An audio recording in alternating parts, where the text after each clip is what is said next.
أعوذ بالله السميع العليم من الشيطان الرجيم. بسم الله الرحمن الرحيم. الحمد لله رب العالمين. الحمد لله الذي بنعمته تتم الصالحات. أحمده حمد شاكر لأنعمه وأستعينه استعانة من لا حول له ولا قوة إلا به. وأعتدي بهداه الذي لا يضل من تمسك به ولا يشقى. وأشهد أن لا إله إلا الله وحده لا شريك له الملك الحق المبين. وأشهد أن سيدنا وعظيمنا وحبيبنا وشفيع ذنوبنا محمد رسول الله. اللهم صل وسلم وبارك على هذا النبي الكريم وعلى كل من اهتدى بهديه أو استنى بسنته إلى يوم الدين.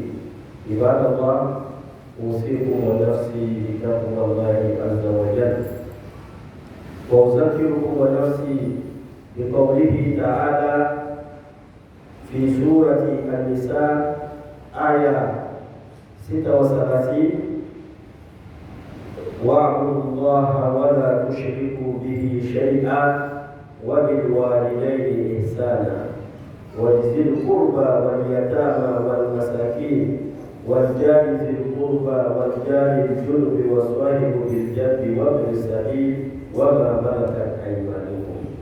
فيا ترى ما هي حقوق الجار في الإسلام؟ وما هو حدي حبيبنا ونبينا المصطفى صلى الله عليه وسلم في تعامله مع جيرانه؟ Fidèles musulmans, chers frères en islam, rendons tous grâce à Allah subhanahu wa ta'ala, le Seigneur de l'univers, créateur des cieux et de la terre. Allah qui nous a gratifiés en nous donnant comme messager son bien-aimé Muhammad sallallahu alayhi wa sallam, en faisant de Muhammad une miséricorde pour l'humanité.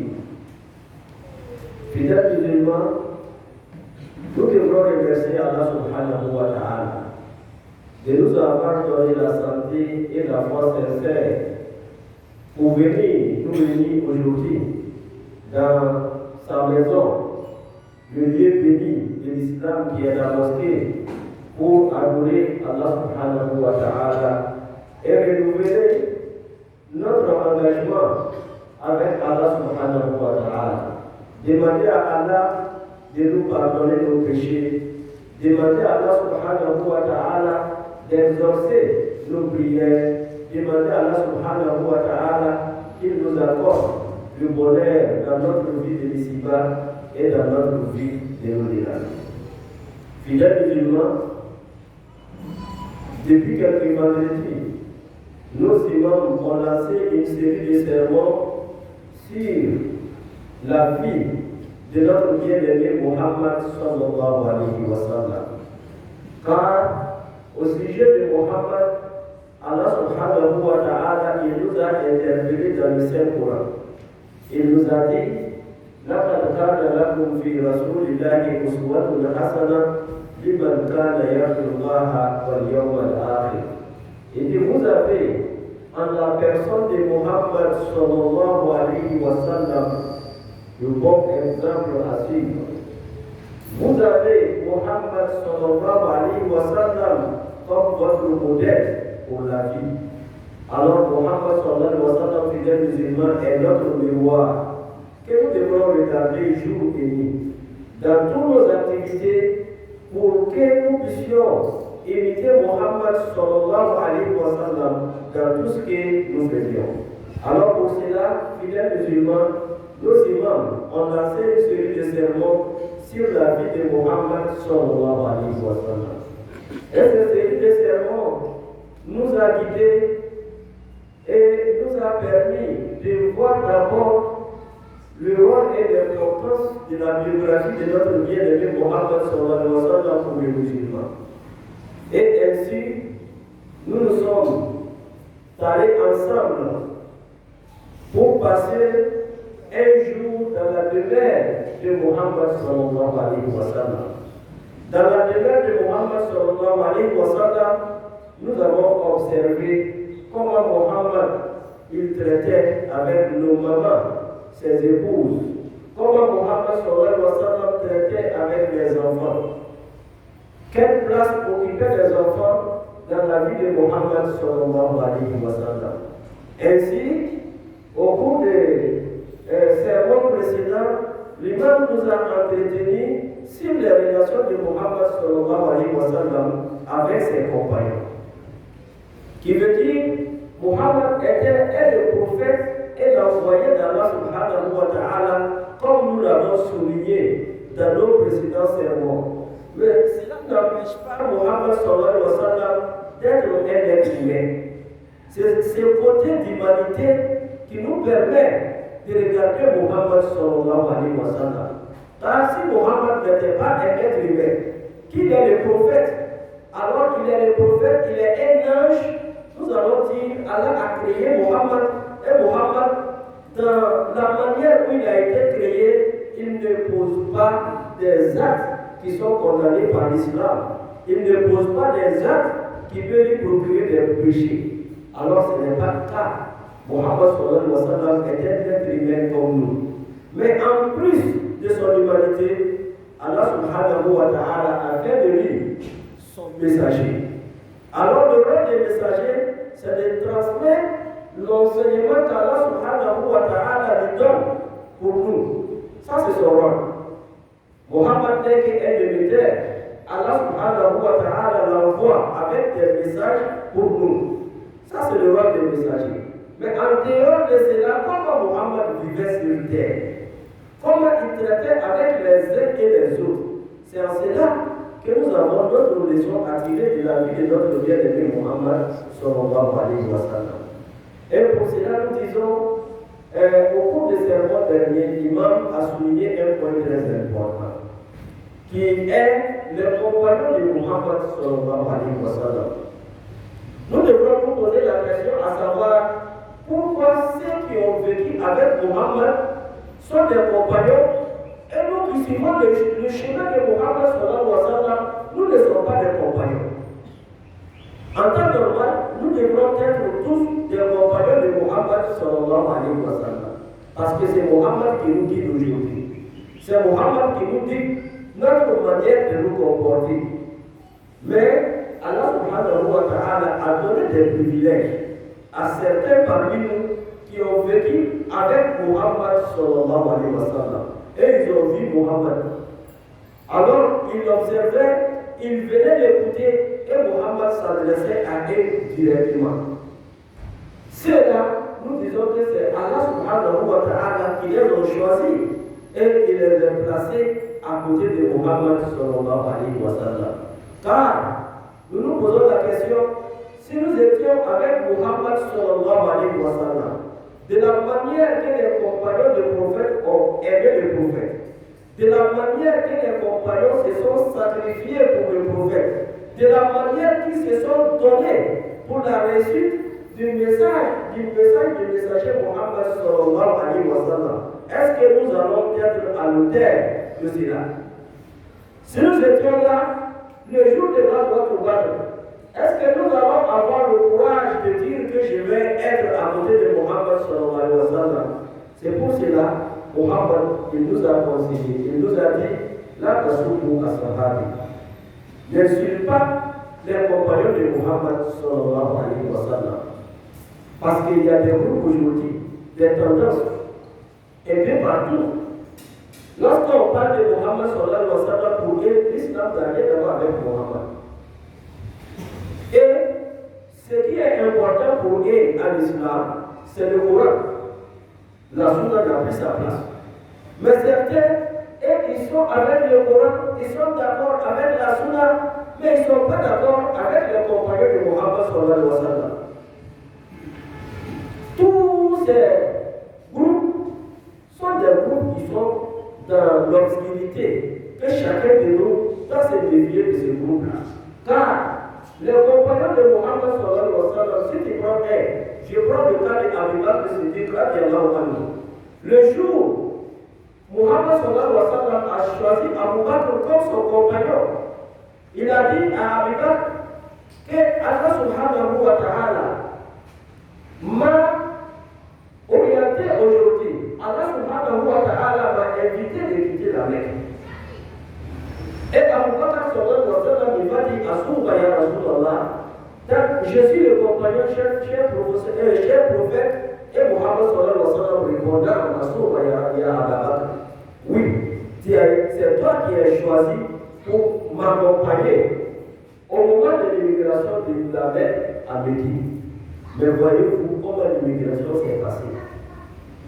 Abu Bakr, il va abandonner d'abord ses richesses. Il va abandonner sa famille. Il va abandonner ses enfants.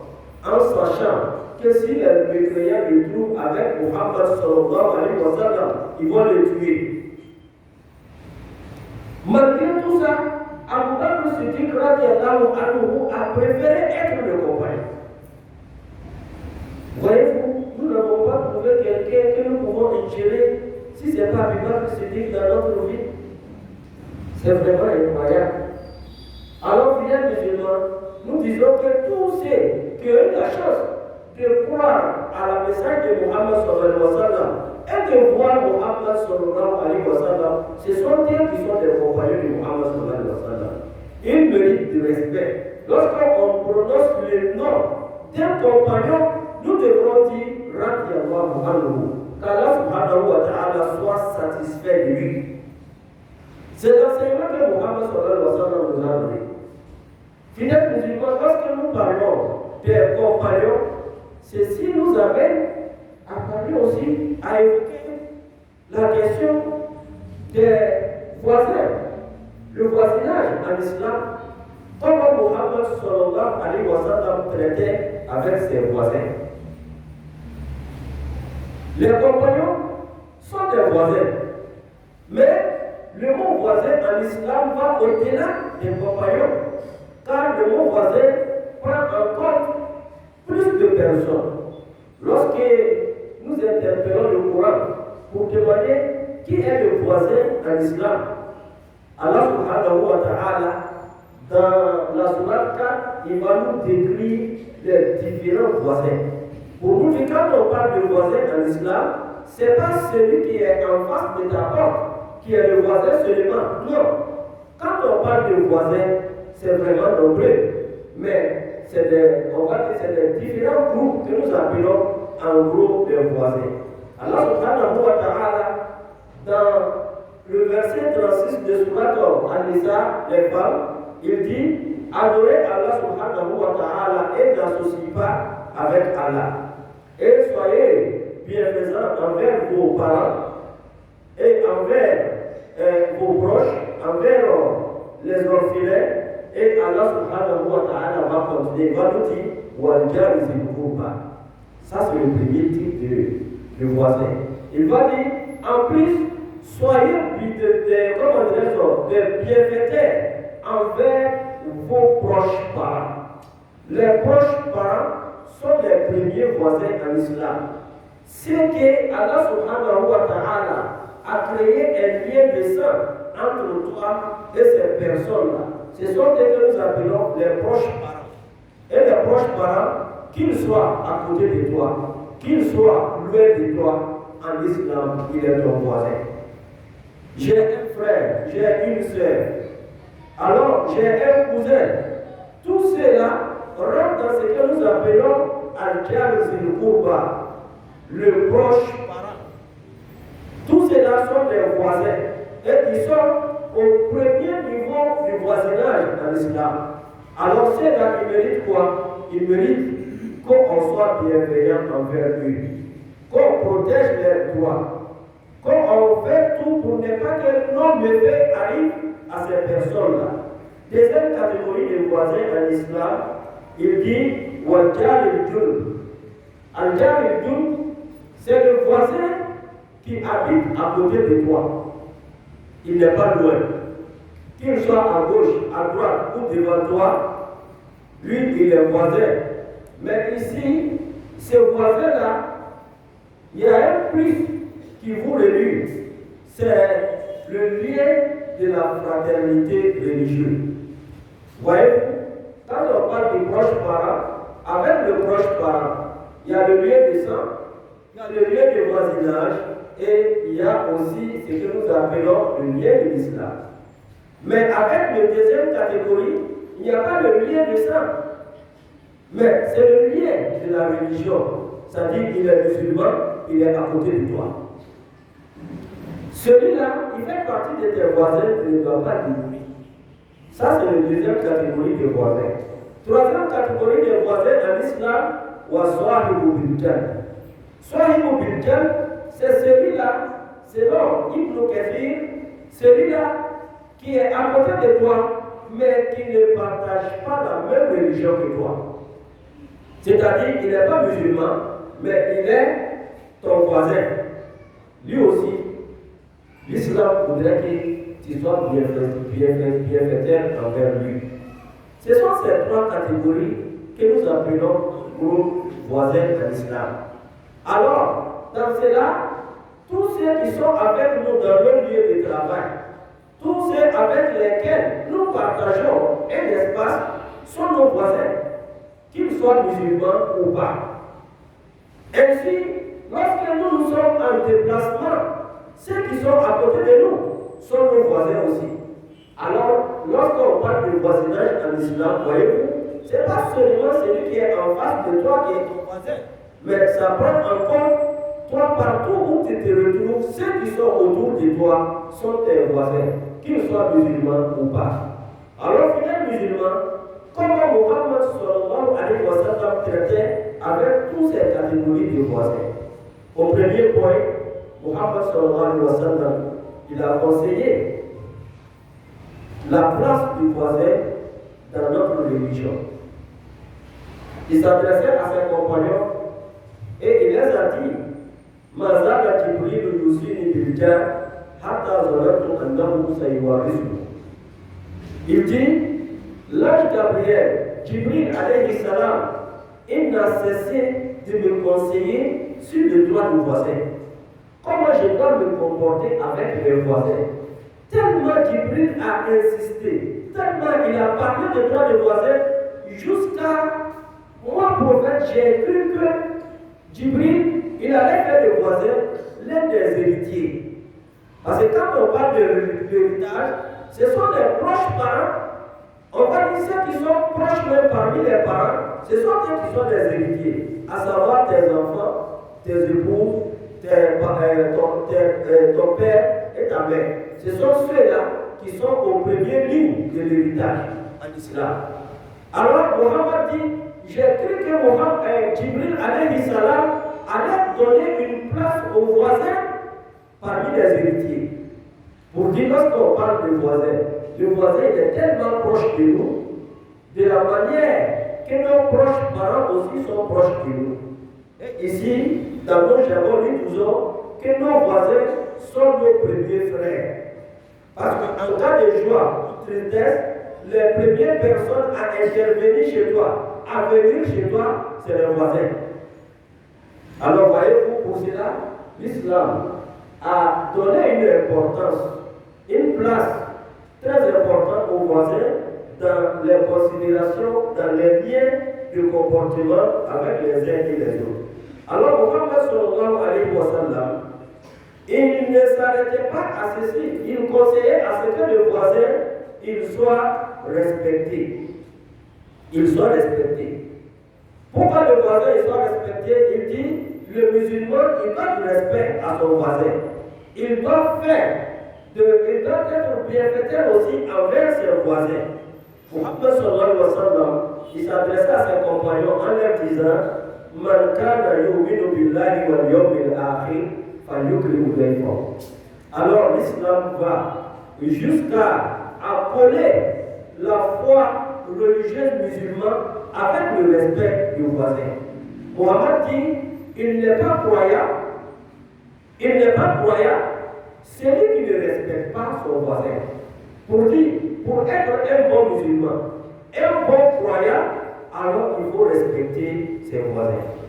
Alors Mohammed sallallahu alayhi wa sallam s'est traité avec les voisins, il nous a interdit de faire du tort aux voisins. Et cela est très important. Lorsqu'on est avec nos voisins, quand on parle de bienfaisance, quand on parle de respect, ceci veut dire c'est le bon comportement que nous prenons avec nos voisins. Mais souvent, certains, ils ne respectent pas leurs voisins, mais en même temps, ils ne font pas du tort aux voisins. On va leur demander d'ajouter le respect des voisins. Mais ceux qui font du tort aux voisins, ils sont mauvais en islam. C'est-à-dire que c'est des personnes qui sont condamnées en islam. Car Mohammed sallallahu alayhi wa sallam encore, il nous a dit ceci.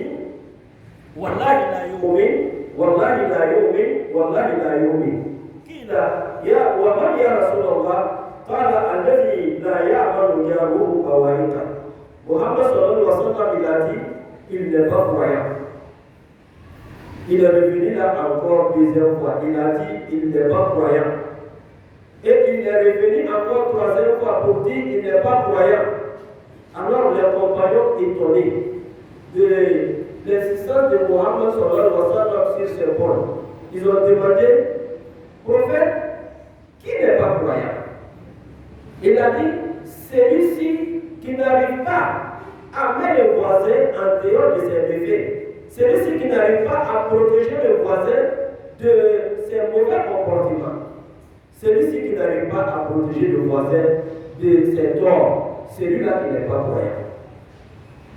Alors, les compagnons, un jour, ils ont parlé d'une femme. Au Mohammed sallallahu alayhi wa sallam. Ils ont dit que cette femme, elle prie, elle gêne, elle fait beaucoup de monde, mais tous ses voisins se plaignent d'elle à cause de sa langue. Quand elle commence à parler, elle va insulter les voisins. Tout le monde se plaint d'elle. Alors Mohammed sallallahu alayhi wa sallam a répondu, cette femme-là, elle va venir dans l'enfer. Pourquoi? Pour dire, ce n'est pas l'adoration seulement qui va te sauver le jour de la résurrection, mais le bon comportement que Mohammed sallallahu alayhi wa sallam nous a toujours enseigné, c'est ce bon comportement-là, plus l'adoration qui va te sauver le jour de la résurrection. Fidèles musulmans, Mohammed sallallahu alayhi wa sallam, il nous a interdit de faire du mal aux voisins. Et il va au-delà.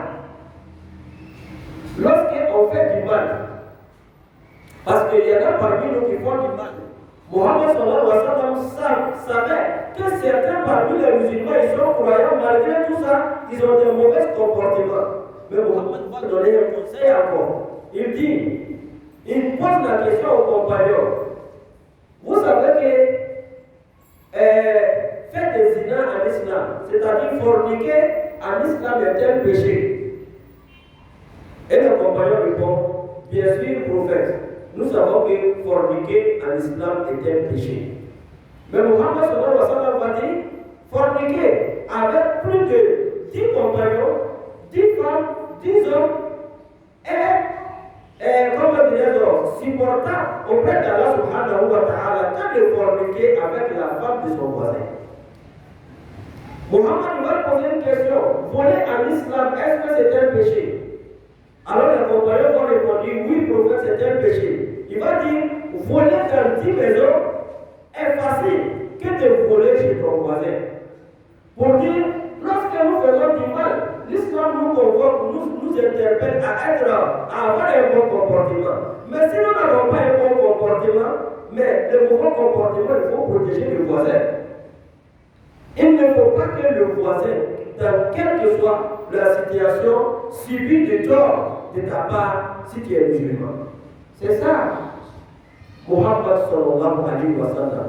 C'est ça aussi l'enseignement de Mohammed sallallahu alayhi wa sallam. Mais s'il sait, Mohammed va ajouter autre chose. Il va dire, avec les voisins, souvent, il faut mener des actes qui vont le pousser à t'aimer. Parce que l'amour en islam est très important. Mais lorsqu'on parle de l'amour en islam, ce n'est pas ce qui est entre le musulman et son frère musulman. L'islam voudrait que l'amour soit entre les musulmans et tout le monde. Que tout le monde dise que ceux-là, ils sont musulmans, on ne partage pas leur religion, mais ils ont un bon comportement. Ils respectent les autres, ils respectent les voisins. C'est ce que Mohammed nous a enseigné. Mohammed dit, il faut donner des cadeaux aux voisins. Tahabou, tahabou. Partagez des cadeaux entre vous, vous allez vous aimer. Alors qu'il y a un voisin, souvent, il faut faire des cadeaux aux voisins. Lorsqu'on donne des cadeaux, le cadeau a des spécificités. Ça va ouvrir son cœur pour qu'il puisse t'aimer. C'est pour cela, le compagnon Abizar, Mohammed l'a accompagné un jour. Il a dit à Abazar, lorsque tu prépares chez toi, lorsque tu prépares quelque chose pour manger, pense à tes voisins qui sont autour de toi. Si tu as la possibilité de partager avec eux, il faut partager avec tes voisins. Et c'est ce que Abizar al-Rifari faisait, même après le décès de Mohammed sallallahu alayhi wa sallam. C'est pour cela on a surnommé Abazar que c'était le ministre des actes sociaux du prophète Mohammed sallallahu alayhi wa sallam. Lorsque vous prenez les hadiths qui viennent d'Abizar, vous allez trouver que les hadiths d'Abizar sont toujours sur le côté social. Comment le musulman il doit se comporter avec l'autre. C'est ça le compagnon de Mohammed sallallahu alayhi wa sallam. Et Mohammed, il faisait cela. Car un jour, il a démolé un mouton. Et lorsqu'ils ont partagé, il est venu la demander qu'est-ce qui reste pour nous. Et notre mère Aïcha a répondu rien ne reste pour faire, il a tout partagé. Ce qui reste là, c'est une cuisse seulement qui reste pour la famille. Et Mohammed répond tous les parties de mouton est à la maison ici. Ce qui manque là, c'est ces cuisses-là que vous voyez. Et il a donné cela au voisin, le voisin juif qui n'était pas musulman. Mohammed nous conseille de rendre visite aux voisins. Souvent, quand on a le temps, il faut passer un petit bonjour aux voisins. Voyez-vous, fidèles musulmans, c'est ça l'islam. Ainsi, une société qui partage les valeurs de l'islam. Dans cette société, on ne va plus prêcher le bon vivre.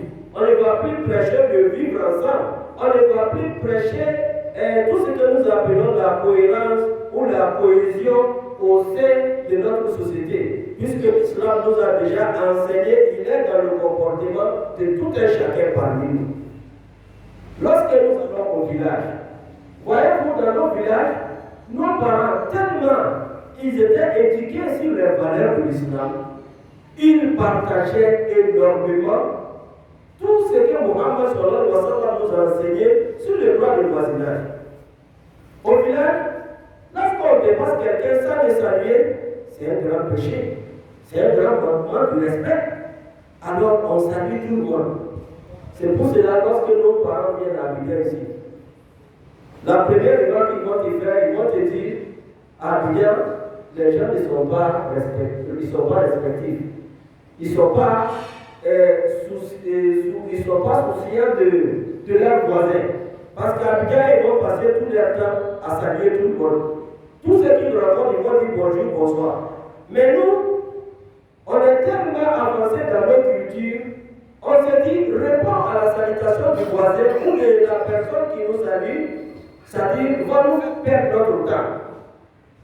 C'est ça, fidèles musulmans, la différence entre l'islam et les autres civilisations. En islam, lorsqu'on te salue et que tu ne réponds pas, c'est un péché. Parce que saluer est une sunna. Mais répondre à la salutation est une obligation. Alors quand on te dit assalamu alaikum, tu es dans l'obligation de répondre. Sauf si tu es empêché par lecture de Coran, ou tu es en train de manger, ou tu es empêché par quelque chose qui ne te permet pas de dire wa alaykum salam. Sinon, si tu ne dis pas wa alaykum salam, tu es empêché. C'est ça, notre religion fidèle musulmane. C'est ça, les valeurs de l'islam. Et si chacun de nous se posait la question où j'en suis avec ces valeurs, je pense qu'on aura vraiment mieux éviter notre bien-aimé Mohammed sallallahu alayhi wa sallam. Fidèles musulmans, il est très important d'avoir Mohammed devant nous comme notre modèle. Il est très important de tailler nos comportements, nos mesures, nos paroles, nos actes avec ce que Mohammed sallallahu alayhi wa sallam faisait. C'est ça l'objectif de nos sermons. À ce que chacun de nous voit ses défauts à travers la biographie de Mohammed sallallahu alayhi wa sallam et que chacun de nous fasse l'effort pour corriger ses défauts avant que le jour J n'arrive. Nous demandons à Allah subhanahu wa ta'ala qu'il nous parfait notre foi. Allah subhanahu wa ta'ala nous dit sans cesse que le droit chemin. Fasse Dieu que Mohammed sallallahu alayhi wa sallam soit toujours notre modèle dans tout ce que nous entendons, dans tout ce que nous disons. Fasse Dieu sallallahu alayhi wa sallam que nos péchés soient pardonnés. Allah subhanahu wa ta'ala nous accorde le bonheur de l'ici-bas et le bonheur de l'au-delà. أقول قولي هذا وأستغفر الله العظيم الجليل لي ولكم ولسائر المسلمين من كل ذنب فاستغفروه